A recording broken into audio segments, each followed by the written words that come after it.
Okay, so there are stocks, there's ETFs, and if you're a beginner, you probably don't know much about either. But today, I am going to be giving you a basic and also a very difficult breakdown between these two different ways that you can invest. Stocks are obviously what companies are selling of their business on the stock market. Basically, you're buying a portion of a business, and with stocks versus ETFs, the biggest massive difference between the two are with stocks, you're buying an individual business, or you are buying an ETF that has multiple different businesses all lumped into one. So let's get down and let's check this out. So when you're looking at an actual stock, for example, here we have Enbridge. They pay a dividend. That is a big part that I personally look at. For example, Enbridge right now is paying around 7%. And when it comes to the volume, that is going to be another big thing that is going to be kind of similar to what you're looking at between ETFs and stocks.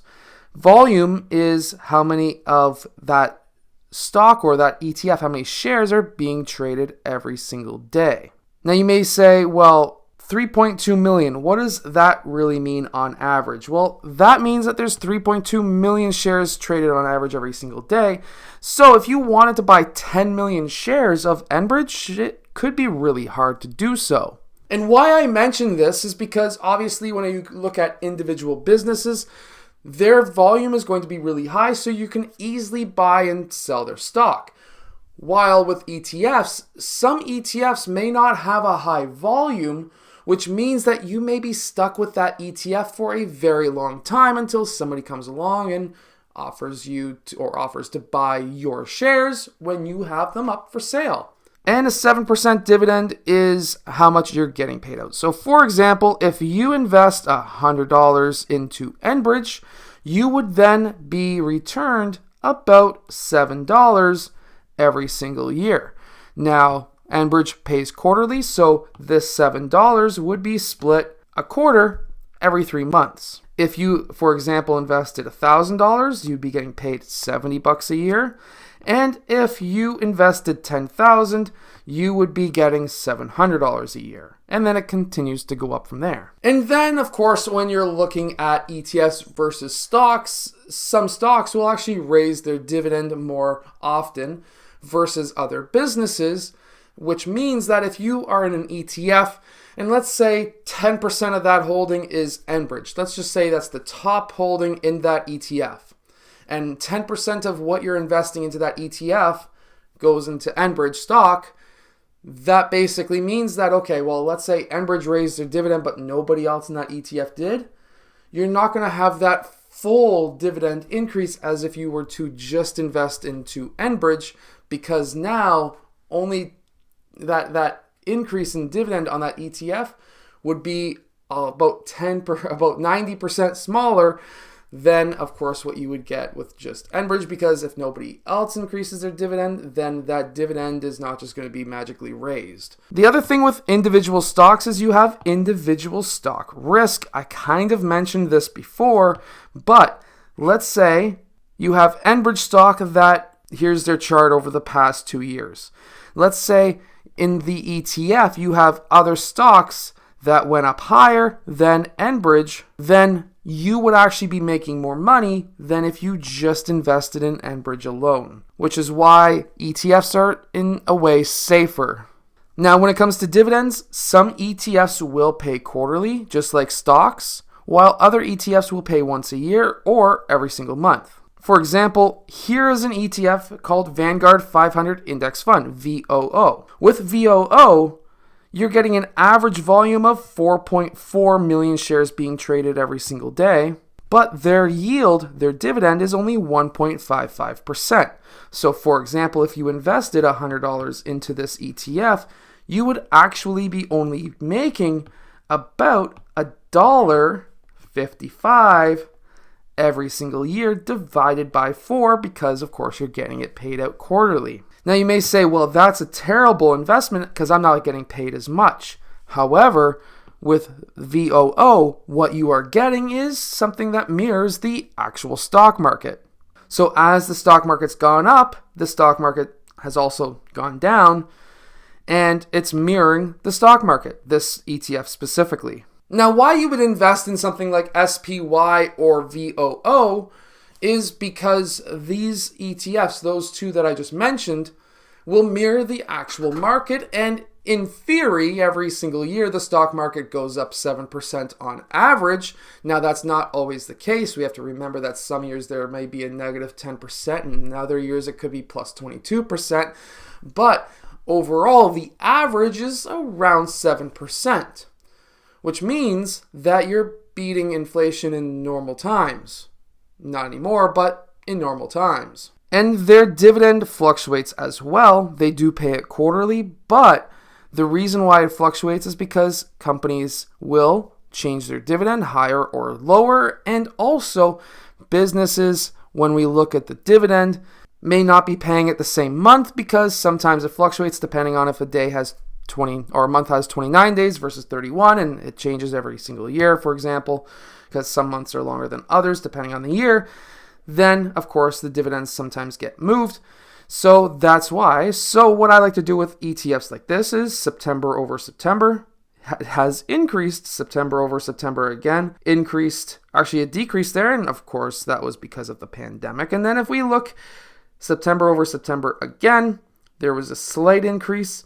And then September over September again, another increase. This is what you're looking for. Now, on this list, it only shows the top 10. That equals about 27.5% of the total assets held by this ETF. And that's why I like to say that you're not getting single stock risk, because you're basically getting a lot of stocks, a lot of different businesses that will equal each other out. You don't have to worry about one stock dying because you've got 40 other stocks potentially that are going to be able to prop up the one that's losing. So for example here, Apple is about 6% of the overall ETF, which means that if you invested $100, you would actually be investing around $6 of those dollars into Apple. Now we're going to go into the more complicated part of things, which is ETFs that have a different type of investment strategy. For example, this one is a covered call. Now I'm not going to go into a total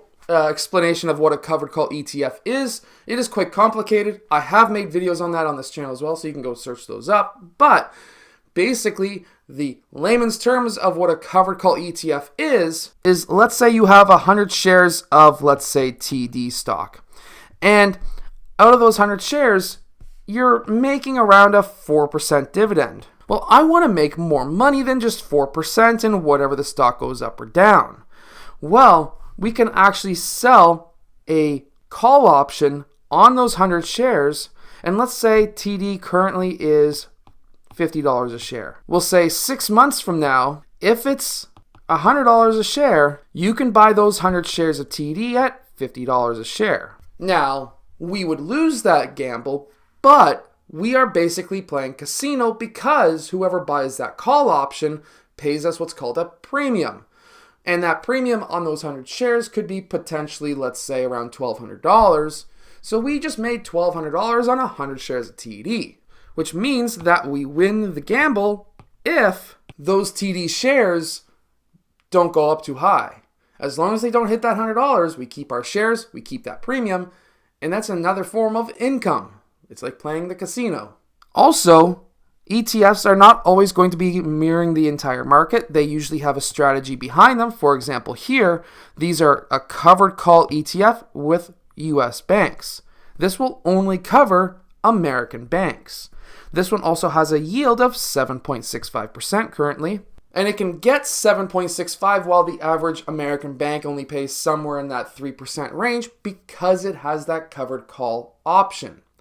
Now, the other good thing about covered calls is because now, and probably why there's been so much volume going into these types of ETFs over the past year, is because people were assuming, or at least big investors were probably assuming, that there was going to be a market downturn because interest rates were rising, which I mentioned on this channel multiple times over the past year.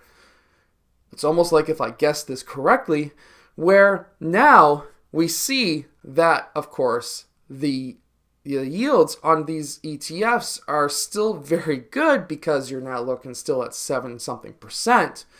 And with covered calls, you're protecting yourself from the downside of the stock market.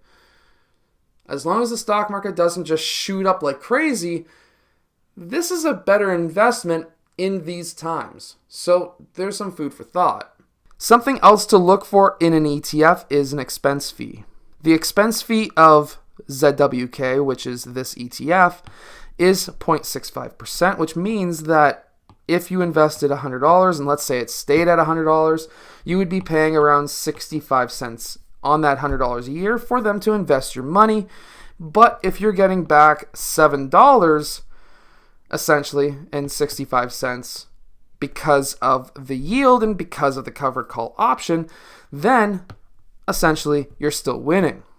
However, we have to remember that if you made a 10x return, that now if that $100 turned into $1,000, now that expense fee is $6.50. However, you're now making 76. So as the overall price of the ETF goes up, you're technically paying more of an expense fee, even though it's the same percentage, but you're still making more money. Now, many covered call ETFs will pay monthly. That's what we see here. And most people who want to get into a monthly dividend ETF, for example, ZWK, are those like me who run their own business, or those like my parents who are old, retired, and don't want to work a job. A monthly income is great for those who just don't have basically an income that is either high enough for themselves, for example, whatever the retirement pensions are for my parents. I can't remember, but whatever they are, this can supplement that. And for those like myself who run a business who may make $10,000 one month and $4,000 another month, something like this can really even that out and make it easier.